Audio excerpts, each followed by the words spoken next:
हा दिवस म्हणून सरदार वल्लभभाई पटेल यांच्या जन्मदिवशी या ठिकाणी साजरा करण्याचा प्रघात आहे।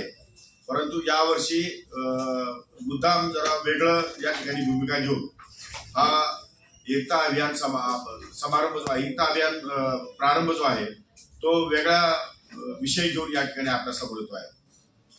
आपल्या सर्वांना कल्पना आहे की महाराष्ट्र हा जवळपास देश, महाराष्ट्रच नव्हे तर देश हा जवळपास 65% तरुणांचा देश आहे। मोठ्या प्रमाणावर तरुण या देशामध्ये असल्यामुळे भारतातील सर्वात अधिक लोकसंख्या असलेल्या राज्यापैकी महाराष्ट्र सुद्धा त्यामध्ये सहभागी आहे आणि तारुण्य हेच देशाचे भविष्य असल्याने त्यांच्या ऊर्जेला योग्य दिशा देण्यासाठी आणि क्रीडा क्षेत्राला आंतरराष्ट्रीय स्तरावर चालना देण्यासाठी क्रीडा व युवा कल्याण विभागाची जाणीवपूर्वक स्थापना करण्यात आलेली आहे। 13 ते 25 वयोगटातील युवकांना जागतिकीकरणाच्या गतीशी संतुलितपणे जोडण्यासाठी आणि वैज्ञानिक दृष्टिकोन, वैविध्यतेचे ज्ञान, नागरिक कर्तव्य व जबाबदाऱ्या याकडे लक्ष केंद्रित करण्यासाठी राज्य सरकार सुधारित या ठिकाणी युवा धोरण तयार करत आहे।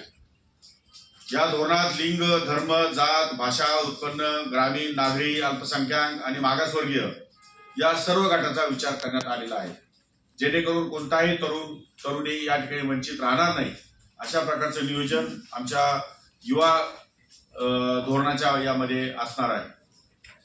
युवा धोरणाद्वारे तरुणांना निर्णय प्रक्रियेत सहभाग, शिक्षणाचा हक्क, रोजगार व उद्योजकता संधी, आरोग्य, पर्यावरण, निवारा, कला, क्रीडा आणि सांस्कृतिक सहभाग यासारखे मूलभूत अधिकार या ठिकाणी दिले जाणार आहेत।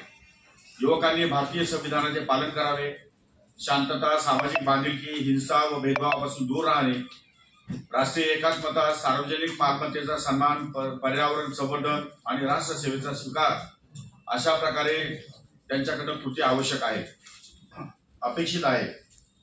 क्रीडा व युवक कल्याण विभागामार्फत युवा वसतिगृह, युवा महोत्सव, राज्य व जिल्हास्तरीय युवा पुरस्कार, नेतृत्व व व्यक्तिमत्व विकास प्रशिक्षण शिबिरे, राज्य युवा विकास निधी व प्रशिक्षण केंद्रे अशा योजनांची अंमलबजावणी मोठ्या प्रमाणात करण्यात येणार आहे।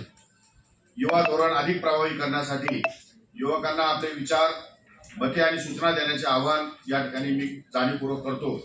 सामाजिक, शैक्षणिक आणि कौशल्य विकासावरील सूचना थेट माध्यमातून या ठिकाणी मागवल्या जाणार आहे। हे धोरण समाजातील शेवटच्या घटकापर्यंत पोहोचवणे आवश्यक असल्यामुळे ग्रामीण तरुणांना व्यासपीठ मिळावे यासाठी विशेष उपक्रम राबविण्यात येणार आहेत। महिला व बाल कल्याण, महिला व बाल विकास, त्याचप्रमाणे सांस्कृतिक कार्य, कौशल्य विकास इत्यादी विभागांच्या समन्वयातून नाविन्यपूर्ण युवा योजना सुरू केल्या जाणार आहेत। युवा धोरणात मानसिक आरोग्य, व्यसनमुक्ती, शिक्षण, रोजगार, कृत्रिम बुद्धिमत्ता, AI, सायबर सुरक्षा व डिजिटल तंत्रज्ञान यासारख्या नव्या आव्हानांचाही समावेश करण्यात आलेला आहे। खाली दिलेला QR कोड स्कॅन करून आपण आपले मत नोंदवू शकता।